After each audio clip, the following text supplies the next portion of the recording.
అందరికీ నమస్కారం అండి. చాలా రోజుల తర్వాత మళ్ళా కెమెరా ముందుకి వస్తున్నాను. విషయం నా దాకా వచ్చింది కాబట్టి మాత్రమే మాట్లాడుతున్నాను. నేను ఈ విషయాన్ని మళ్ళీ అప్పీల్ చేస్తున్నాను. గౌరవ రాష్ట్ర ఉప ముఖ్యమంత్రి వర్యులు జనసేన పార్టీ అధ్యక్షులు శ్రీ పవన్ కళ్యాణ్ గారికి నా రిక్వెస్ట్ ఇది. బేసిక్గా మీడియా నుంచి కొద్ది రోజులు అందరినీ దూరంగా ఉండమన్నారు కాబట్టి మేము కూడా దూరంగానే ఉన్నాం సార్. బట్ ఈరోజు ఒంగోలు లోకల్ పొలిటికల్ సిచ్యువేషన్ అనేది నా దాకా వచ్చి నన్ను ట్రోల్ చేస్తూ ఉన్నారు కాబట్టి సమాధానం చెప్పాల్సిన బాధ్యత కూడా నా దగ్గర ఉంటుంది కాబట్టి మాత్రమే నేను ఈ విషయాన్ని స్పందిస్తున్నాను. దయచేసి అన్యదా భావించొద్దు. నేను ఎప్పుడు మీ అడుగుజాడల్లో నడిచేటువంటి కార్యకర్తను కాబట్టి మీ మాటని ధిక్కరించినట్లుగా మాత్రం దీన్ని తీసుకోవద్దు. ఎవరైనా ఈ విషయాన్ని తీసుకొచ్చి మీ దగ్గర కంప్లైంట్గా పెట్టినా సరే ఈ విషయాన్ని మీరు కన్సిడర్ చేయాలి. తప్పదు, నాది నా ఆత్మగౌరవానికి సంబంధించిన అంశం కాబట్టి.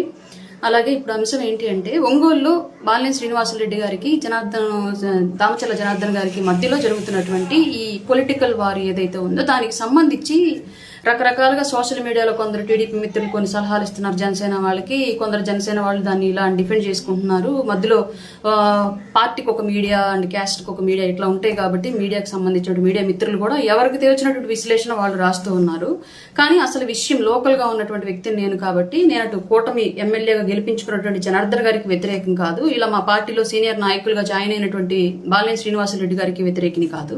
నేను పూర్తిగా పవన్ కళ్యాణ్ గారి మనిషినే.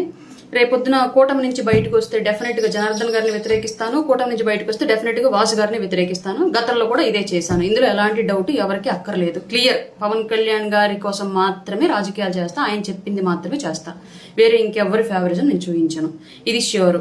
ఇంకొకటి, ఇప్పుడు అసలు విషయానికి వస్తాను. విషయం జరిగింది ఏంటి అంటే, పూర్తిగా ఒక 5 నెలల క్రితం లోకల్గా ఎమ్మెల్యేగా ఉన్నటువంటి దామచర్ల జనార్దన్ గారి మీద ఒక 20 పేజీల లెటర్ ఏమో అంటది. బేసిక్గా నేను అన్ని పేజీలు నేను చూడలేదు. నాకేదో కొన్ని సోషల్ మీడియాలో ఒక 2-3 పేపర్లే వచ్చాయి. అది కూడా ఎందుకు వచ్చాయి అంటే, ఆ పోస్ట్ ని కేవలం ఫార్వర్డ్ చేశాడని ఒకే ఒక కారణంతో ఒక జనసేన కార్యకర్తని తీసుకెళ్లి పోలీసులు నైట్ పగలు స్టేషన్లో పెట్టి టార్చర్ చేశారు. ఫార్వర్డ్ చేసినందుకు మాత్రమే జనసేన కార్యకర్తని టీడీపీ వాళ్ళు కేసు పెట్టారని చెప్పేసి తీసుకెళ్లి హెరాస్ చేశారు. ఆ కేసు నేను డిఎస్పీ గారి దగ్గరికి వెళ్ళి కూర్చొని ఆయనకి బతిలాడుకొని సర్ది చెప్పుకునే ఏదో విధంగా దాని గురించి మాట్లాడుకొని తెచ్చుకున్నాను కాబట్టి అది నేను ప్రత్యక్ష అక్కడ ఉన్నటువంటి సాక్షిని కాబట్టి మాత్రమే తెలుసు నాకు ఆ విషయం. మొత్తం 21 పేజీల లెటర్ ఏమో తిరిగిందంట. అందులో ఈ అధికారంలోకి వచ్చిన తర్వాత జనార్దన్ గారు చేసినటువంటి అవినీతి అనేటువంటి ఒక టైటిల్ పెట్టి దాంట్లో సర్వే నంబర్లు అండ్ ల్యాండ్ డీటెయిల్స్ అండ్ ఆయన చేస్తున్నటువంటి సంసం ఏదో మొత్తానికి అన్ని ఏవో మొత్తం వివరాలతో సహా తిరిగాయి అని చెప్పేసి తెలిసింది. దాంట్లో భాగంగా ఎఫ్ఐఆర్ నమోదైంది. కేసు ఎవరు పెట్టారు ఇలా చెప్పండి అన్నట్లుగా గౌరవ ఎమ్మెల్యే గారు ఆయన మనుషులతో కేసు పెట్టించారు. అందులో ఇన్వెస్టిగేషన్ లో భాగంగా కిరణ్ అనేటువంటి ఒక టీడీపీ కార్యకర్త ఎమ్మెల్యే గారు అనుచరుడే ఈ విషయం చేశాడు అని తెలిసింది ఇన్వెస్టిగేషన్ అని చెప్తున్నారు. అందులో బాలినేని శ్రీనివాసరెడ్డి గారి అనుచరులైనటువంటి బొమ్మినేని మురళి, అతని పేరు బొమ్మినేని మురళి అనేటువంటి వ్యక్తి, ఈ కిరణ్ ఫ్రెండ్స్, పార్టీలకు అతీతంగా వీళ్ళిద్దరు ఫ్రెండ్స్ అంట. ఇతను కూడా ఈ కిరణ్ టీడీపీ కార్యకర్త కిరణ్ చేస్తున్నటువంటి ఈ సంఘటన జరిగేటప్పుడు పక్కన ఇతను కూడా ఉన్నాడు. అతనితో పాటు దానికి అవసరమైనటువంటి అన్ని ట్రావెలింగ్స్ అతను కూడా చేశాడు. సమ్ కైండ్ కొన్ని వ్యవస్థలకి ఇతను కూడా షేర్ చేశాడు ఆ విషయాన్ని, ఇలా సర్క్యులేట్ చేయండి అన్నట్టుగా షేర్ చేశాడు. అసలు ముద్దాయి కిరణ్ అయితే సపోర్టింగ్ ముద్దాయి బొమ్మినేని మురళి కింద ఉన్నారు. వీళ్ళిద్దరు ఫ్రెండ్స్, ఇద్దరు వేరు వేరు పార్టీలు, వేరు వేరు నాయకుల యొక్క అనుచరులు. ఇది విషయం. అయితే ఆ కేసు ఇన్వెస్టిగేషన్ లో కిరణ్ ని ఎక్స్క్యూజ్ చేశారంట. మెయిన్ ముద్దాయి ఎవరున్నారు కిరణ్ అనేటువంటి వ్యక్తిని ఎక్స్క్యూజ్ చేశారు గౌరవ ఎమ్మెల్యే గారు. మరి ఏం జరిగిందో నాకు తెలియదు. ఈ బొమ్మినేని మురళి మీద కేసు పడితే బొమ్మినేని మురళి అనేటువంటి వ్యక్తి 4 months నుంచి అబ్స్కాండ్ లో ఉండిపోయి తర్వాత హైకోర్టుకు వెళ్లి బెయిల్ తీసుకొచ్చుకొని యాంటిసిపేటరీ బెయిల్ తీసుకొచ్చుకొని తాలూకా స్టేషన్లో ఇవ్వడానికి వచ్చారు. ఒంగోలు తాలూకా పోలీస్ స్టేషన్లో అది సబ్మిట్ చేయడానికి వస్తే గౌరవ తాలూకా సిఐగా ఉన్నటువంటి విజయకృష్ణ గారు అతన్ని 3 రోజుల పాటునేమో స్టేషన్లో ఉంచి నైట్ ఇంటికి పంపించడం, మార్నింగ్ మళ్ళీ పిలిపించడం, అలాగే అతన్ని స్టేట్మెంట్ మళ్ళీ మార్చి రాస్తావా లేదా, నువ్వు బాలినేని శ్రీనివాసరెడ్డి గారు నీతో ఈ నేరం చేయించారని చెప్తావా లేదా, లేదంటే నీ మీద రౌడీ షీట్ ఓపెన్ చేస్తాను, మీ ఫ్యామిలీని కూడా ఇబ్బంది పెడతానని చెప్పేసి తాలూకా సిఐ గారు బెదిరించారు అని చెప్పేసి ఆ బాధితుడు చెప్పినటువంటి అంశం. అది అతను బయటకు వచ్చిన తర్వాత 3 రోజులు 2 రోజులు సిఐ గారితో ఇబ్బందులు ఎదుర్కొని బయటకు వచ్చిన తర్వాత బాలినేని శ్రీనివాసరెడ్డి గారికి ఫోన్ చేసి, అన్న ఇలా నీ పేరు చెప్పమని బాగా మెంటల్ టార్చర్ చేశాడు, అన్న హెరాస్ చేశాడని చెప్పి చెప్పడం జరిగింది. చెప్పిన తర్వాత హుటాహుటిన బాలినేని శ్రీనివాసరెడ్డి గారు హైదరాబాద్ నుంచి ఒంగోలు ప్రెస్ మీట్ పెట్టడానికి బయలుదేరారు. అసలు నాకు ఏ సంబంధం లేని కేసులో నా అనుచరులను ఇబ్బంది పెట్టి నా పేరు చెప్పించి ఆ కేసులో నన్ను ఇరికించాలని ప్రయత్నం చేయడం ఏంటి? కూటమి ధర్మం కాబట్టి నేను ఇన్ని సంవత్సరాలుగా నోరు మూసుకుని ఏమీ మాట్లాడకుండా నేను అక్కడ ఉన్నాను, కార్యకర్తలు స్థానికంగా ఇబ్బంది పెడుతున్నారని తెలిసినప్పటికీ కూడా పవన్ కళ్యాణ్ గారు ఇచ్చినటువంటి మాట ప్రకారం నేను ఇప్పటి వరకు ఏం మాట్లాడలేదు. అయినా సరే నా కార్యకర్తలను ఇబ్బంది పెడతా ఉంటే ఇన్ని రోజులు నేను సైలెంట్ గా ఉంటానని చెప్పేసి ఆయన హైదరాబాద్ నుంచి బయలుదేరితే పార్టీకి ఇన్ఫర్మేషన్ ఇచ్చి బయలుదేరిన తర్వాత సగం దూరం వచ్చాక పార్టీ బాలినేని శ్రీనివాసరెడ్డి గారు ఆపింది. మీరు ప్రెస్ మీట్ పెట్టద్దు, మనకి స్థానిక సంస్థల ఎలక్షన్స్ దగ్గరలో ఉన్నాయి కాబట్టి ఇది డిస్టర్బెన్స్ క్రియేట్ చేస్తుంది, మీరు పెట్టద్దు, ఆ విషయం మీద మేము మాట్లాడతాం, మీరు వెనక్కి వెళ్ళండి అని చెప్పేసి అంటే దాచపల్లి దాకా వచ్చినటువంటి వ్యక్తి వెనక్కి వెళ్ళిపోయారు బాలినేని శ్రీనివాసరెడ్డి గారు.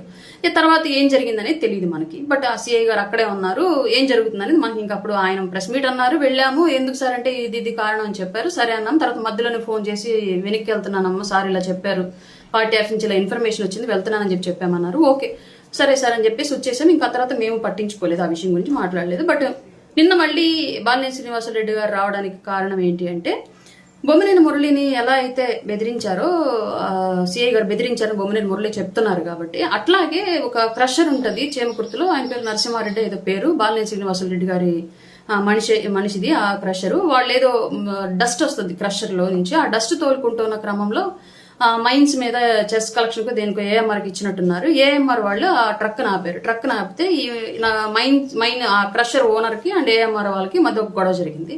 అది పోలీస్ స్టేషన్ లో కేసు నమోదైంది, కొట్లాట కేసు. అంటే వైలేట్ చేసిన అక్కడ పీస్ ని వైలేట్ చేసి ఒకళ్ళు మాట్లాడుకొని గొడవలు పడ్డ కేసు నమోదైతే దాన్ని నరసింహారెడ్డి గారు బాలినేని శ్రీనివాసరెడ్డి గారికి చెప్పారు, అన్న ఇలా జరిగింది, ఏఎంఆర్లు గొడవైంది, వాళ్ళకి నాకు కేసు పడింది అని చెప్పేసి అంటే ఏఎంఆర్కి సంబంధించినటువంటి రాజేష్ అనేటువంటి ఒక ఆయనకి బాలినేని శ్రీనివాసరెడ్డి గారికి ఫోన్ చేసి, మనవాడండి వాడు, మీరు తెలియక గొడవ పడ్డట్టున్నారు, అది నేను మాట్లాడతాను, మీరు కేసులు వాపస్ తీసుకుంటారు అని చెప్పేసి అంటే సరే అని చెప్పేసి వాళ్ళు ఒప్పుకున్నారు. కేసు వాపస్ తీసుకోమని వెళ్ళినటువంటి పర్పస్ లో మళ్ళీ సిఐ గారు, అదే సిఐ గారు సదరి నరసింహారెడ్డి గారికి ఎవరికో, నువ్వు వాస్తవ ఫోన్ చేపిస్తే నేను తీసేస్తానా ఏంటి, మామూలుగా అయితే మామూలు కేసు పడింది మీద పెట్టి కేసు, ఇప్పుడు దాన్ని వేరేలాగా నేను కడుతున్నాను చూసుకోమని చెప్పేసి హత్యాయత్నం కేసు ఏదో కట్టారంట ఎఫ్ఐఆర్. ఇది జరిగినటువంటి విషయం. ఇది ఆయన మళ్ళీ బయటకు వచ్చి నరసింహారెడ్డి గారు వాసు గారికి ఫోన్ చేసి ఇట్లా జరిగింది, సిఐ ఇట్లా చెప్పాడు అని చెప్పడం జరిగింది. ఈ మధ్యలో మళ్ళా మురళి విషయానికి నరసింహారెడ్డి విషయానికి మధ్యలో సదరు సిఐ గారు మన పార్టీలో ఉన్నటువంటి ఒకళ్ళిద్దరు పెద్దలకు ఫోన్ చేసి, సార్ నాకు పైనుంచి ఒత్తిడి ఉంది, అందుకే నేను ఆయన మీద ఇట్లా ప్రెజర్ చేయాల్సి వచ్చింది, నన్ను ఎక్స్క్యూజ్ చేయమని చెప్పండి, నేను జనరల్ ట్రాన్స్ఫర్లో భాగంగా వెళ్ళేంత వరకు నన్ను ఇక్కడే ఉంచమని చెప్పండి అని చెప్పేసి కొందరు ఎవరు మన పార్టీ పెద్దలకు కూడా ఫోన్లు చేసి రిక్వెస్ట్ చేసుకున్నారు అని చెప్పేసి నాకు తెలిసినటువంటి సమాచారం. అది త్రూ వాసు గారి ద్వారానే తెలిసింది. ఇలా పలానా మన పార్టీ నాయకుడికి ఫోన్ చేసి మాట్లాడాడంట, ఆయన నాకు చెప్పారు. పేర్లు వద్దు, వాళ్ళు మాట్లాడాలనుకుంటే వాళ్ళు మాట్లాడతారు, నేను మాట్లాడడం కరెక్ట్ కాబట్టి నేను చెప్పట్లేదు. ఇది జరిగిన విషయము. దానికి ఇక ఆయనకు వాసు గారికి ఎన్ని రోజులు నేను సైలెంట్ గా ఉన్నాను, ఆల్రెడీ పార్టీ అధిష్టానానికి చెప్పాను, బట్ యాక్షన్ తీసుకున్నారు లేదన్నా నాకు తెలియదు. బట్ ఆ తాలూకా సిఐ గారి ప్రతిస్పందన మళ్ళీ ఇప్పుడు కూడా అలాగే ఉంది.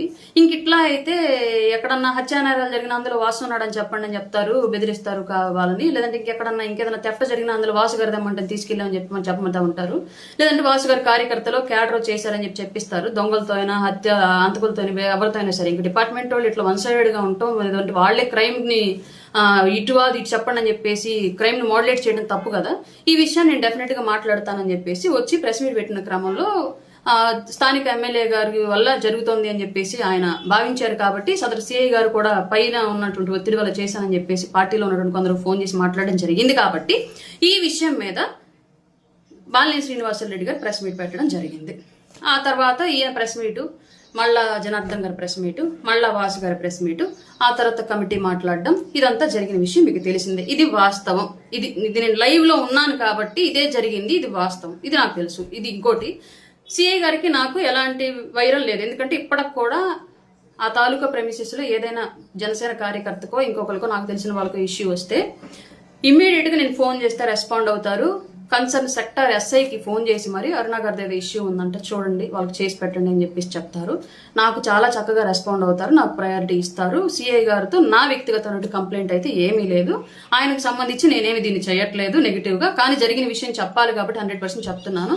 నాకు ఫేవర్ చేశారు కదా అని తప్పు జరుగుతుంటే సమర్థిస్తానంటే అది నా వ్యక్తిత్వం కాదు. కాబట్టి తప్పును తప్పుగా చెప్పాలి, మంచిని మంచిగా చెప్పాలని నా ఉద్దేశం. ఇక్కడ నేను ఎవరి సైడ్ కాదు, మధ్యలో ఉన్నాను కాబట్టి విషయం చెప్తున్నా.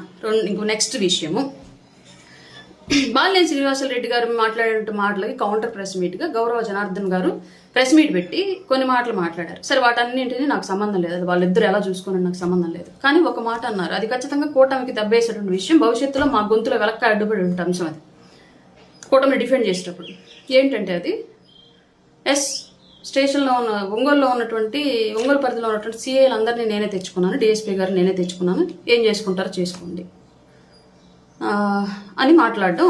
అది కూటమి రాష్ట్ర భవిష్యత్తు కోసం కూటమిగా కలిసి ఎన్నో త్యాగాలకు సిద్ధపడి ఎన్నో విధాలుగా కొంత పాలనలో ట్రాన్స్పరెన్సీ తీసుకొచ్చి గత ప్రభుత్వం తాలూకు ఫ్యూడలిస్టిక్ పరిపాలన విధానాలు ఏవి మన దానిలో ఉండకూడదని చెప్పేసి గౌరవ చంద్రబాబు నాయుడు గారు, గౌరవ లోకేష్ గారు, గౌరవ పవన్ కళ్యాణ్ గారు ఎన్నో రకాలుగా ప్రయత్నిస్తూ ముందుకు వెళుతూ ఉంటే ఇట్లాంటి మాటలు కూటమి మీద బురద జల్లడానికి అలాగే వైసీపీకి ఆయుధాలుగా పనికొచ్చేటువంటి మాటలు కాదా?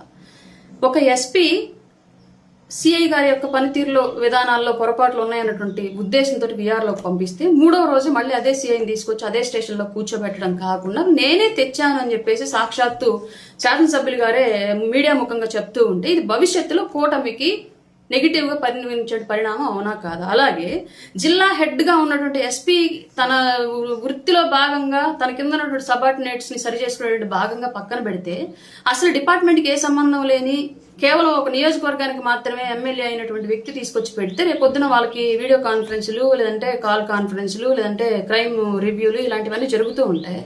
ఇప్పుడు అవన్నీ ఎస్పీ గారు అండర్ కంట్రోల్లో జరుగుతాయా లేదంటే జనార్దన్ గారి అండర్ కంట్రోల్లో సిఐ గారు పనిచేస్తారా? ఇవి తాలూకా లిమిట్స్లో దొంగతనాలు, మర్డరో ఇంకొకటో జరుగుతూ ఉంటాయి. ఇప్పుడు పైన డిపార్ట్మెంటు ఎస్పీ గారిని క్వశ్చన్ చేస్తుందా, జనార్దన్ గారిని క్వశ్చన్ చేస్తుందా? ఇప్పుడు ఉద్యోగాల నియామకాలు ఆర్టికల్ నెంబర్ 309 ఏదో ఉండిద్ది అనుకుంటారు రాజ్యాంగంలో, నియామకాలు ఎలా చేపట్టాలి, వాళ్ళ విధి విధానాలు ఏంటి. అలాగే పోలీస్ డిపార్ట్మెంట్కి సంబంధించి ఆర్టికల్ 355 పోలీస్ యాక్ట్ ప్రకారమే వాళ్ళ డ్యూటీస్ ఉంటాయి. అవన్నీ హోమ్ శాఖ అండర్ కంట్రోల్లోనూ అండ్ డిపార్ట్మెంట్ హైరార్టీసీ చేతుల్లోనూ ఉంటాయి. వీటన్నిటి ప్రకారం ఇంత చేసినప్పుడు వాళ్ళు హైరార్టీకి సంబంధం లేకుండా ఎమ్మెల్యేల చేతుల్లోనే సిఐ నుండి వాళ్ళ ఇష్ట ప్రకారమే చేసే పని అయితే ఇంక ఇది నియామకాలంతా ఎందుకు, ప్రభుత్వానికి ఖర్చులన్నీ ఎందుకు, ప్రజా ఖజానా మీద భారం అంతా ఎందుకు? సింపుల్ గా ఎవరు అధికారంలో ఉంటే ఎవరు ఎమ్మెల్యే అయితే వాళ్ళ మనుషులను తెచ్చేసుకొని పెట్టేసుకోవచ్చు కదా. ఇప్పుడు ఫిట్నెస్ తో కూడా పెద్దగా పని లేదు డిపార్ట్మెంట్కి. వాళ్ళు పాపం ఎస్ఐలు అవ్వాలి, సిఐలు అవ్వాలని చెప్పేసి ఏళ్ల తరబడి నోరు కట్టేసుకొని దేహదారుడ్యం కోసం రకరకాలుగా ప్రయత్నాలు చేసుకొని వాళ్ళు కష్టపడి ఉద్యోగాలు ఒంటి మీదకి యూనిఫామ్ తెచ్చుకొని ఒక గర్వంగా ఫీల్ అయ్యి వాళ్ళు వచ్చి రాజకీయ నాయకుల చేతుల్లో పనిచేయాలా? అట్లానప్పుడు వాళ్ళ మనుషుల్లో పెట్టుకుంటే ఈ గవర్నమెంట్ ఉన్నప్పుడు ఈ గవర్నమెంట్ మనుషులు, ఇంకో గవర్నమెంట్ పోతే ఇంకో గవర్నమెంట్ మనుషులు వాళ్ళకి ఇష్టం వచ్చినట్టు పెట్టుకుని పనులు చేయించుకోవచ్చు. ఇంకా లా అండ్ ఆర్డర్ ఎందుకు, దానికి ఒక సిస్టమ్ ఎందుకు, దానికి మళ్ళీ ఐజీ, డిఈసి, మిగతా డిఎస్పీలు, ఎస్పీలు, ఇంక ఇవన్నీ ఎందుకు? ఈ సిస్టమ్ అంతా ఎందుకు? అవసరం లేదు కదా. ఇప్పుడు రేపు పొద్దున ఏదైనా సమస్య వస్తుంది తాలూకా ప్రెమిసెస్లో, ఇప్పుడు ఎస్పీ గారిలో లేదంటే ఇంకొకరిని సస్పెండ్ చేస్తారు, కానీ జనార్దన్ గారు సస్పెండ్ చేయరు కదా డిపార్ట్మెంట్ వారు, హైరార్టీసు, సంబంధిత పోలీస్ శాఖ, మంత్రిత్వ శాఖ ఎవరు కూడా రెస్పాన్సిబుల్ ఎవరు దీనికి? ఓపెన్ గా మీడియా ముందు చెప్పడం ఏంటి? జరిగేదంతా అదే జగమెరిగినటువంటి రహస్యం అంటారు, ఆ చెవులో చెప్తారు కానీ ఊరంతరకు తెలుసు అన్నట్లుగా. ఇది ఓపెన్ గానే తెలిసిన విషయమే, ఎవరు అధికారంలో ఉంటే వాళ్ళకి అనుకూలస్తులను తీసుకొచ్చుకొని పెట్టుకోవడం అనేది. బట్ మీడియా ముఖంగా చెప్తే రేపొద్దున అదంతా మా భుజాల మీద భారమై కూర్చుంటది కదా. నేనే కాదు, టీడీపీ అధికార ప్రతినిధితో ఇంకొకరు మాట్లాడాల్సి వస్తుంది. అపోనెంట్లో సరైనటువంటి వైసీపీ వ్యక్తి కనుక ఉంటే ఈ పాటికి ఒంగోలు సరైనగా ఉన్నట్టయితే వైసీపీ వాళ్ళు ఈ పాటికి తగులుకొని ఉండాల్సింది వాళ్ళు మీడియా ముఖంగా. అంటే ఇప్పుడు ఒక టీడీపీ వ్యక్తికి ఒక వైసీపీ వ్యక్తికి గొడవ అవుతుంది సపోజ్, అక్కడ న్యాయం ఆలోచించకుండా ఎమ్మెల్యే గారు సైడ్ తీసుకుంటారనే అర్థం. తప్పు వైసీపీ వాళ్ళ వైపు లేదు, జనసేన టీడీపీ లేదానికి ఇష్యూ అవుతుంది, అక్కడ కూడా ఎమ్మెల్యే గారు సైడ్ తీసుకుంటారు. ఎమ్మెల్యే మనిషి నేనే పెట్టించానని ఎమ్మెల్యే గారు చెప్తున్నారు ఓపెన్ గా. ఏంటిది నాకు అర్థం కాదు నిజంగా. ఇంకొకటి అది అలా ఉంటే ఇప్పుడు జిల్లా ఎస్పీ గారు సంబంధం లేకుండా జరుగుతుందా అంటే ఏమో మరి, ఆయనకు సంబంధం లేకుండా జరుగుతుందని స్థానికంగా జరుగుతున్నటువంటి విషయం ఇది. అసలు ఒక్క సిఐ గురించి రెండు పెద్ద వ్యక్తుల మధ్య, రెండు పార్టీల మధ్య ఇంత అగాధం వస్తూ ఉంటే ఎందుకు ఇంత ఉపేక్షిస్తున్నారు అనేది నాకు కూడా అర్థం కాని విషయం. మీకు ఒకవేళ క్యాస్ట్ ప్రయారిటీ ఏమన్నా ఉంటే వేరే అదే క్యాస్ట్ నుంచి వేరే వాళ్ళని తెచ్చుకొని పెట్టుకోవచ్చు కదా. బోల్డ్ ఎలిగేషన్స్ ఏవో వస్తున్నాయంట. నేను అక్కడ కూడా ఎవరినో ఒక లేడీని తీసుకొచ్చి కూర్చోబెట్టారు. మాట్లాడుతారు నాకు లిటరల్ గా మీడియా మమ్మల్ని మేము కనిపించలేదు కాబట్టి మీకు కనిపించి ఉండకపోవచ్చు. ఆమె మాట్లాడితే నా కళ్ళలో నీళ్ళు వచ్చినాయి, ఏంది ఇట్లా జరుగుతుందా అని చెప్పేసి. జరుగుతుందా అంటానికి నా జీవితం కూడా ఒక ఉదాహరణ. గత గవర్నమెంట్ లో ఎస్ఆర్కే రెడ్డి అదే తాలూకా సిఐగా ఉండేవాడు, ఇప్పుడు పొదలకూరులో ఉన్నాడు. వేమిరెడ్డి సోమిరెడ్డి చంద్రశేఖర్ రెడ్డి గారు పని కట్టుకుని తీసుకెళ్లారు. ఫస్ట్ టర్మ్ లోనే జాయినింగ్ అయ్యాడు అనుకుంటాను ఆయన. లోకేష్ గారు నెగిటివ్ బుక్ లో ఉన్నప్పటికీ కూడా సోమిరెడ్డి చంద్రశేఖర్ రెడ్డి గారు బతిలు అడుగుని తీసుకెళ్లిపోయారు ఎస్ఆర్కే రెడ్డి గారిని. ఆయన సేమ్ ఇలాగే నన్ను ఇలాగే బెదిరించాడు. అప్పుడు వైసీపీకి ఫేవర్గా, వాసు గారికి అనుకూలంగా, వాసు గారు మనుషులు చెప్తే వాసు గారికి తెలియదు ఈ విషయం మళ్ళా. ఎందుకంటే వాసు గారిని కలవడానికి వెళ్తేనే నన్ను బెదిరించాడు, ఆయన గెలిస్తే వేరేలాగా చేస్తానని చెప్పేసి. అది జరుగుతుంది, ఆ విషయం నాకు తెలుసు. నేను నా మహిళ మాట్లాడుతుంటే నా గతం నాకు గుర్తొచ్చి కళ్ళంటి నీళ్ళు వచ్చాయి నాకు. ఈ విషయం అందరికీ తెలుసు ఒంగోలు, కానీ ఎవరు పాప మాట్లాడరు బయటికి. ఇలా జరుగుతుంటే ఇవన్నీ మాట్లాడాల్సిన బాధ్యత గౌరవ హోమ్ మినిస్టర్ గారి మీద, ఐజీ గారి మీద, డిఐజీ గారి మీద, ఎస్పీ గారి మీద బాధ్యత ఉందా లేదా? ఇట్లా జరుగుతూ ఉంటే అసలు ఎస్పీ గారు పక్కన పెట్టినటువంటి వ్యక్తిని తీసుకొచ్చి ఎమ్మెల్యే గారు పెట్టుకోవడం ఏంటి, దాని వ్యవస్థ సమర్థించడం ఏంటి నాకు అర్థం కాలేదు. ఇంత గొడవలు జరుగుతుంటే ఇప్పటికి కూడా ఈ విషయం గురించి అధిష్టానాలు దృష్టి పెట్టకపోవడం ఏంటని ఇది కూడా నాకు అర్థం కాలేదు. ఇంకా నెక్స్ట్ విషయం మాట్లాడదాం, జాయినింగ్స్. ఫస్ట్ విషయం, నేను ఓపెన్గా పాలిటిక్స్ చేస్తానండి, ఇదైతే క్లియర్. నేను స్ట్రైట్గా ఏమున్నా సరే మనసులో ఒకలాగా, మైండ్లో ఆలోచన ఒకలాగా, ముందు బిహేవియర్ ఒకలాగా నేను ఉండను. గతంలో వైసీపీలో బాలినేని శ్రీనివాసరెడ్డి గారు ఉన్నారు కాబట్టి ముమ్మాటికి బరాబర్ విమర్శించా. అది కాస్త ఘాటుగా ఉండొచ్చు, తిట్లు పూర్వకంగా ఉండొచ్చు. అందులో చాలా టీడీపీని కూడా విమర్శించాను, లోకేష్ గారిని విమర్శించాను, చంద్రబాబు నాయుడు గారిని విమర్శించాను. ఇంకా ఎవరైనా ఆ పార్టీలో అప్పుడు కళ్యాణ్ గారిని లేదంటే జనసేనని నెగిటివ్గా మాట్లాడుంటే వాళ్ళని కూడా డెఫినెట్గా విమర్శించి వాళ్ళకి నా సోషల్ మీడియా అకౌంట్స్లో అవి అలాగే ఉంటాయి. నేను డిలీట్ కూడా చేయాలో చూసుకోండి కావాలంటే. వన్స్ పవన్ కళ్యాణ్ గారు కూటమి అన్న తర్వాత ఇప్పటి వరకు నాకు ఎంత ఇబ్బంది జరిగినా స్థానికంగా కనీసం నేను కష్టపడ్డ, నాకు కనీసం ప్రయారిటీ ఇవ్వకపోయినా సరే లోకల్గా, ఈ రోజుకి నేను ఒక్క మాట టీడీపీకి యాంటీగా మాట్లాడలా. ఒక్క మాట కూడా. నాకు టీడీపీ కోవర్ట్ అని పార్టీలో ఉన్నటువంటి కొందరు వ్యక్తులు ముద్ర వేసే ప్రయత్నం చేస్తూ నా ముద్ర పడుతున్నప్పటికీ ఇవాళ కూడా నేను యాంటీ టీడీపీ మాట్లాడలా. ఎందుకంటే పవన్ కళ్యాణ్ గారు నాకు ఇంకా ఆయన ఏ కూటమి అయితే అన్నారో ఆ కూటమిని ఆయన బ్రేక్ చేయలేదు. ఆయన బ్రేక్ చేయనంత వరకు నేను బ్రేక్ చేయను. ఏం జరిగినా సరే, నాకు నష్టం జరిగినా లాభం జరిగినా నేనైతే కూటమికి యాంటీ వాయిస్ మాట్లాడను. పవన్ కళ్యాణ్ గారికి వ్యతిరేకంగా ఒక్క స్టాండ్ కూడా నేను చేయను. అందులో భాగంగా నేను ఒక్క మాట కూడా ఇప్పుడెప్పుడు మాట్లాడలేదు. వాసు గారిని గతంలో మాట్లాడాను. వైసీపీ జనసేనలోకి వచ్చిన తర్వాత పవన్ కళ్యాణ్ గారు ఆయనతో కలిసి నడవాల్సింది మీరు అన్నారు కాబట్టి తూచా తప్పకుండా ఫాలో అవుతాను. అలాగని నేను వచ్చి జనార్దన్ గారి మీద లేదంటే టీడీపీ వాళ్ళ మీద చాడీలు చెప్పడం, లేదంటే జనసేనలో ఇంకెవరైనా చాడీలు చెప్పడం, ఇలాంటి ఎప్పుడు చేయలే. ఇప్పటి వరకు ఎవరి దగ్గర చేయను కూడా. నాకు బేసికల్లీ నా వ్యక్తిత్వం అది కాదు. ఒక వ్యక్తితో మాట్లాడేటప్పుడు వాళ్ళ గురించో నా గురించో మా పని గురించి మాట్లాడుతుంది. థర్డ్ పర్సన్ గురించి అసలు డిస్కషన్ అయితే నాకు ఇష్టం ఉండదు. నా సమయాన్ని ఎవరి గురించో వెచ్చించడం నాకు ఇష్టం ఉండదు. ఇది నా వ్యక్తిత్వం. అయితే ఇప్పుడు నా అకౌంట్లో ఉన్నటువంటి పాత పోస్టులను తీసుకొచ్చి ఒంగోలు టీడీపీ వారు లేదంటే ఒంగోలు టీడీపీకి అనుకూలమైనటువంటి సోషల్ మీడియా టీడీపీ వారు పోస్టులు క్రియేట్ చేసి కొన్ని పాత తీసుకొని నా గురించి నెగిటివ్గా తిప్పుతున్నారు. వాసు గారిని నెగిటివ్ చేయాలనే ఉద్దేశంతో మధ్యలో నన్ను కూడా పావుగా వాడుతూ తిప్పుతూ ఉన్నారు. నేను ఒకటి అడుగుతానండి క్లియర్గా, బాధపడద్దు, ఇది కొంచెం ఘాటుగానే అడిగేదాన్ని బేసిక్గా. బట్ నేను సమయాన్ని ఉపయోగించుకుని నోరు జరిగేటువంటి ఉద్దేశం నాకు ఎప్పుడు ఉండదు కాబట్టి పొలైట్గా అడుగుతున్నా. ఎంతమంది వైసీపీ వాళ్ళు బిఫోర్ ఎలక్షన్ టీడీపీలోకి వచ్చి టికెట్లు తీసుకుని వాళ్ళ మంత్రులుగాను ఎమ్మెల్యేలుగాను ఉన్నారు. వాళ్ళకి మీరు ఎట్లా టికెట్లు ఇచ్చారు? అప్పుడు వాళ్ళు వైసీపీలో ఉన్నప్పుడు మీ టీడీపీకి క్యాడర్ అక్కడ ఇబ్బంది పడలేదా? జనసేన క్యాడర్ ఇబ్బంది పడలేదా? అఫ్ కోర్స్ దీనికి మీరు మళ్ళీ వాళ్ళు మా పార్టీ గుర్తు మీద గెలిచారు అని చెప్పేసి ఏమన్నా సమర్థించుకుంటారేమో. పార్టీ గుర్తు మీద గెలిచారు, తీసేయండి, వాళ్ళకి మంత్రులు కూడా ఇచ్చారు, అయిపోయింది. బిఫోర్ ఎలక్షన్ తర్వాత కూడా ఎంతమంది మీకు టీడీపీలోకి రాలేదు వైసీపీ వాళ్ళు? కరి పద్మశ్రీ కానివ్వండి, కళ్యాణ్ కానివ్వండి, ఎమ్మెల్సీలు ముగ్గురు ఏమి వచ్చారు. మోపిదేవి వెంకటరమణ గారు వచ్చినట్టున్నారు, బీసీ ఆయన కృష్ణయ్య గారు వచ్చినట్టున్నారు. వీళ్ళందరికీ మీరు ప్రయారిటీ ఇవ్వలేదా? ఇవన్నీ కూడా పవన్ కళ్యాణ్ గారిని అడిగి తీసుకున్నారా? మీకు పవన్ కళ్యాణ్ గారి పార్టీలోకి తీసుకోవాలనుకున్నప్పుడు మీకు చెప్పి తీసుకోవడానికో లేదంటే మీ వ్యక్తిగత అభిప్రాయాలతో ఆయన పార్టీని బిల్డ్ చేసుకోవడానికో మీరు మాట్లాడడానికి కనీసం మీకన్నా అర్థమవుతుంది ఏం మాట్లాడుతున్నారు ఏంటి అనేది. అలాగే అడుగుతాను. ఒకప్పుడు సీనియర్ ఎన్టీఆర్ గారు మీకు నచ్చలేదు, దానికి చాలా సంఘటనలు ఉన్నాయి. బట్ నేను వాళ్ళ నా నోటితో నేను చెప్పను. ఎందుకంటే నేను చాలా గౌరవిస్తాను కూటమి కానీ టీడీపీ కానీ. నేను కష్టపడ్డాను మీకోసం, నేను పనిచేస్తున్నాను. భవిష్యత్తులో కూడా మీరు నేను కలిసి పనిచేయాలి కాబట్టి నేను నోరు జారను. ఏది కూడా ఏ టైం ఎలా ఉంటుందో తెలియదు రాజకీయాలన్నాక. కాబట్టి నా పరిధిలో నేను మాట్లాడతాను కాబట్టి ఇప్పుడు కూడా అదే చెప్తున్నా క్లియర్గా. గతంలో నచ్చినటువంటి సీనియర్ ఎన్టీఆర్ గారు ఇవాళ మీరు విగ్రహాలు 100 కోట్లు ఖర్చు పెట్టి 1000 కోట్లు ఖర్చు పెట్టి విగ్రహాలు పెట్టే స్థాయికి ఎట్లా నచ్చాడు అంటే అక్కడ ఏంటి మీకు సపోర్ట్ అయింది? సిచ్యువేషన్. అప్పుడు సిచ్యువేషన్ వ్యతిరేకంగా ఉంది కాబట్టి వ్యతిరేకించారు. తర్వాత సిచ్యువేషన్ పాజిటివ్గా ఉంది కూడా పాజిటివ్గా ప్రేమిస్తున్నారు విగ్రహాలు పెట్టేలాగా.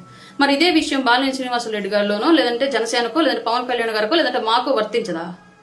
ఒకళ్ళు చేస్తే సంసారం, ఇంకొకళ్ళు చేస్తే ఇంకొకటి ఏంటి? ఇది మీకు అంటానికన్నా కనీసం అనిపించట్లేదా? రేపు స్థానిక సంస్థల ఎలక్షన్స్ వస్తున్నాయి, మనం ఏ విషయంలో గెలుకున్నాం? రాష్ట్ర వ్యాప్తంగా ఇంతమంది వైసీపీలో జాయిన్ అయితే ఏ నియోజకవర్గంలో లేదు? ఒక ఒంగోలు నియోజకవర్గంలో ఎందుకు వస్తుంది సమస్య? నాకు అర్థం కావట్లేదు అసలు టీడీపీ వాళ్ళకి. ఇబ్బందులు పెట్టారు మమ్మల్ని. అన్ని చోట్ల అదే జరిగింది కదా, రాజకీయ ఇబ్బందులు అన్ని పార్టీలు. ఇప్పుడు మొన్న మా పార్టీ కార్యకర్తను తీసుకెళ్లి అరెస్ట్ చేసి లోపల పెట్టారు. మేము మాట్లాడామా? టీడీపీ పెట్టింది, ఎమ్మెల్యే గారు పెట్టించారు అని నాకు తెలిసింది. తర్వాత నేను మాట్లాడానా? అది రాజకీయంగా జరిగేటువంటి విధానాలు అవన్నీ. మీకు వ్యక్తిగత గొడవలేం లేవు కదా. ఆయనకు జనార్దన్ గారికో లేదంటే వాసు గారికో వ్యక్తిగత గొడవలేం లేవు, అన్ని పొలిటికల్ గొడవలే. పొలిటికల్ ఉన్నప్పుడు ఉండవా? ఏంది రచ్చ మాకు? రేపు స్థానిక సంస్థల ఎలక్షన్స్ వస్తున్నాయి. ఇప్పుడు క్యాడర్ ఏమో పోటీ చేస్తామంటున్నారు. ఇంతవరకు ఏం డిసైడ్ అవ్వలేదు. రేపు పొద్దున మళ్ళీ ఇప్పటికే నామినేటెడ్ పోస్టులు అన్యాయం జరిగిందని గగ్గోలు పెడుతున్నారు. దానికి సంబంధించి మళ్ళీ ఇప్పుడు స్థానిక సంస్థల ఎలక్షన్స్ కూడా ఏమైనా ఇబ్బంది జరిగితే వీళ్ళు కనీసం సపోర్ట్ చేస్తారా చెయ్యరా? కూటమి పరిస్థితి ఏంది? వీళ్ళు మళ్ళీ కార్తీక దీపంలో పాటలాగా ఆరనీయకమా, ఈ దీపం వైసీపీ దీపం అన్నట్టుగా తీసుకెళ్లి వైసీపీని బతికిస్తారేమో గ్రౌండ్ లెవెల్లో ఈ వివాదాల వల్ల అని చెప్పేసి మేము టెన్షన్ పడుతున్నాం. ఎందుకంటే రేపు పొద్దున మళ్ళీ వైసీపీ కనుక వస్తే కర్మకాలి మేము బాధితులం అవుతాం 100%. మిగతా వాళ్ళందరూ హైదరాబాద్, బెంగళూరు, చెన్నై, ఢిల్లీ పోతారు, పెద్ద పెద్ద వాళ్ళంతా. మా పరిస్థితి ఏంటి? అసలు రాష్ట్రం పరిస్థితి ఏంటి? ఒక 5 సంవత్సరాలు వస్తే అమరావతి ఆడే పురుగులు పట్టిపోయింది, బూజు పట్టిపోయింది, పోలవరం ప్రాజెక్ట్ ఆగిపోయింది, వైజాగ్ భ్రష్టు పట్టిపోయింది, రాజధాని లేకుండా రాష్ట్రం అంతా గందరగోళం అయిపోయింది, ఉద్యోగాలు రాలేదు. ఇవాళ ఎట్టో సత్యచెడి ముఖ్యమంత్రి గారు డిఎస్సీ ఉద్యోగాలు వేస్తుంది, ఆమె మీద కూడా మళ్ళీ యుద్ధాలు చేస్తున్నారు. మెడికల్ కాలేజీల మీద యుద్ధాలు చేసి వాటిని ఆపేరు. ఇన్ని రకాలుగా నష్టం జరుగుతుంటే రాష్ట్రానికి మళ్ళీ అతను వస్తే ఇంకా దౌర్భాగ్యమైన పరిస్థితికి పడిపోయిద్దామని చెప్పేసి మేము టెన్షన్ పడిపోతా ఉంటే ఏంటి రచ్చ నాకు అర్థం కావట్లేదు. లోకల్ గా రేపు స్థానిక సంస్థల ఎలక్షన్స్ ఈ గొడవల మధ్య గెలవగలరా? ఒక పార్టీ వ్యక్తిగత నిర్మాణంలో ఇంకొక పార్టీ జోక్యం ఏంటి నాకు అర్థం కాలేదు. అసలు లా అండ్ ఆర్డర్ సిస్టమ్ లో పొలిటికల్ ఇన్ఫ్లుయెన్స్ ఉంది, పొలిటికల్ గా ఇన్వాల్వ్ అవుతామని చెప్పేసి మీడియా ముఖంగా చెప్పడం ఏంటి? అసలు అది ప్రజాస్వామ్యాన్ని విచ్ఛిన్నం చేయడం కాదా? విచ్ఛిన్నం చేస్తున్నామని చెప్పి బాహాటంగా చెప్పడం కాదా? అప్పుడు జగన్ కి మనకి తేడా ఏంటి?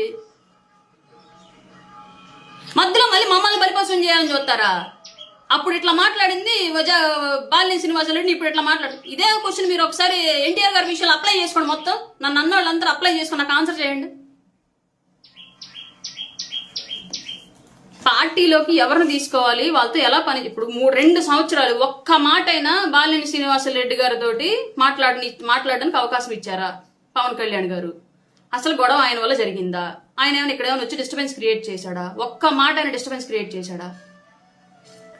మొన్న వాళ్ళ అబ్బాయి పదవి కోసం అర్జీ పెట్టుకునేటప్పుడు ర్యాలీ జరిగితే ఆ పార్టీ ఆఫీస్ ముందుకు వెళ్ళి గంజాయిలు కూడా నేను లైవ్ లో ఉన్నా అక్కడ. పైగా నేను క్లియర్ గా చెప్పా, అట్లీస్ట్ ఆ పార్టీ ఆఫీస్ ముందు ఎవడో హార్న్ కొట్టి సైలెన్సర్ రైజ్ చేయడానికి కూడా వీల్లేదని నేను అక్కడ ఇంటి దగ్గర అందరికి చెప్పి మరీ బయలుదేరా.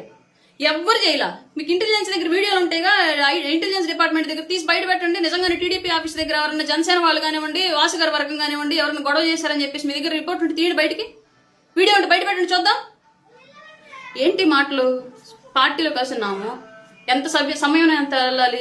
పోనీ లోకల్ గా మాట్లాడుకున్నాం, స్టేట్ పాలిటిక్స్ తీసేయండి. గంగాడు సుజాత గారి మీద మీరే కదా చెలవ పాలవలు ప్రచారం చేశారు ఆ రోజు. మరి మీ పార్టీలోకి ఎట్లా తీసుకున్నారు ఆమె? ఆమె నాకు మీద కేసు పెట్టింది, నేను స్టేషన్ చుట్టూ తిరిగేలా చేసింది. నన్ను అడిగారా మీరేమన్నా ఆమె తీసుకునేటప్పుడు పార్టీలోకి?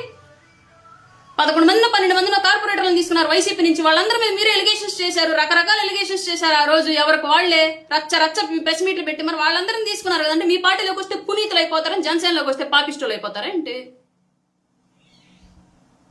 ఈ జనసేనలో చేరిన తర్వాత బాలినేని శ్రీనివాసరెడ్డి గారు మీకు చేసినటువంటి అన్యాయం ఏంటో చెప్పండి, మిమ్మల్ని అన్నటువంటి మాటలు ఏంటో చెప్పండి. పార్టీకి కార్యకర్తలకు అన్యాయం జరుగుతుందన్నమాట క్వశ్చన్ చేస్తాడు ఒక పెద్ద లీడర్. మేము అడగలేం, ఎమ్మెల్యేలు మేము అడిగితే పని చేస్తారా ఏంటి? మాకు రెస్పాండ్ అవుతారా ఏంటి? ఒక కలెక్టర్ కాడికి వెళ్ళి గట్టి గడిసాను అంటే నోరు కలదాను కాబట్టి నాకు కొద్దిగా గొప్ప రెస్పాండ్ అవుతారు, పెద్ద విషయాలు రెస్పాండ్ అవ్వకపోయినా. మిగతా వాళ్ళ పరిస్థితి ఏంది? ఆయన అడుగుతున్నాడు. మీరు నిజంగా ఒక లిస్ట్ రెడీ చేయండి. జనసేనకి ఇది ఇన్ని ఇచ్చాం, ఒంగోలు ఇన్ని ఉన్నాయి, జనసేనకి ఇన్ని ప్రయారిటీ ఇచ్చాం, ఈ జాబ్ ప్రయారిటీ ఇంత, ఈ స్థాయిలో ఈ జాబ్ ఈ పోస్టు అని చెప్పేసి మీరు ఒక లెటర్ రిలీజ్ చేయండి. హ్యాపీగా ఫీల్ అవుతారు కదా, మీకు ఎంతమంది పని చేశారు, మీరు ఎంతమందికి ఇచ్చారు అని చెప్పేసి క్లియర్గా అర్థం అవుతుంది కదా. అది అడగడం తప్ప? కార్యకర్తలకు అన్యాయం జరుగుతుంటే అడగడం కూడా తప్పు అంటే గొంతు నొక్కేయడం మీద కదా ఇది. 150 వచ్చిన 11లో కూర్చోబెట్టింది ఆ కారణాలతోనే. మన ఓటమికి మనమే మెట్లు కట్టుకుంటున్నామా? ఆటోమేటిక్గా మెట్లు కాస్త సమాధి అవుతాయి తర్వాత. దయచేసి స్థానిక శాసనసభ్యులు గారికి అలాగే డిపార్ట్మెంట్ వారికి కూడా రిక్వెస్ట్. నేనైతే ఈ విషయం మాట్లాడాలనుకోలేదు. ఇద్దరు సామెత దున్నపోతుల మధ్యలో దూడపిల్లలు కొట్లాట అని, దూడపిల్లలు నలిగిపోవడం అని, వాళ్ళ మధ్యలో నేను దూరాలని అనుకోలేదు కాబట్టి నేను అసలు మాట్లాడలేదు. కానీ వాంటెడ్గా ఒంగోలు టీడీపీ వాళ్ళు ట్రిగ్గర్ చేసి మరి నన్ను కిలికి మరి నా పాత అకౌంట్లో ఉన్నటువంటి పోస్టులు తీసుకొచ్చి మరి నన్ను బ్లేమ్ చేస్తానని ట్రై చేస్తా ఉంటే డెఫినెట్గా నాకు నేను డిఫెన్స్ చేసుకోవాల్సిన అవసరం ఉంది కాబట్టి, నా ఆత్మాభిమానం నాకు ఇంపార్టెంట్ కాబట్టి నేను మాట్లాడాను. ఇందులో ఏమైనా తప్పులు ఉంటే దయచేసి నన్ను టీడీపీ వాళ్ళు కూడా క్షమించాలి. ఎందుకంటే స్థానికంగా ఉన్నటువంటి వాళ్ళు వాళ్ళ వ్యక్తిగత ప్రయోజనాల కోసం పనిచేసినా రాష్ట్ర వ్యాప్తంగా అందరం కలిసి పనిచేస్తున్నాం. నాకు ఎవరితోనూ ఎలాంటి విభేదాలు లేవు టీడీపీలో కూడా. కానీ నేను ఎవరి నుంచి ఏ లబ్ధి పొందింది లేదు. నన్ను ఎవరు కూడా ఎవరో కామెంట్లు పెడతా ఉన్నారు, కూటమిలో ఉండి లబ్ధి పొందుతూ టీడీపీని టార్గెట్ చేసి మాట్లాడుతుంది అన్నట్టుగా ఏదో చెప్పారు. నేనేమి లబ్ధి పొందలేదు ఎవరి నుంచి కూడా. దయచేసి నా మీద అలాంటి అభాండాలు నిందలు వేయటం మానేయండి.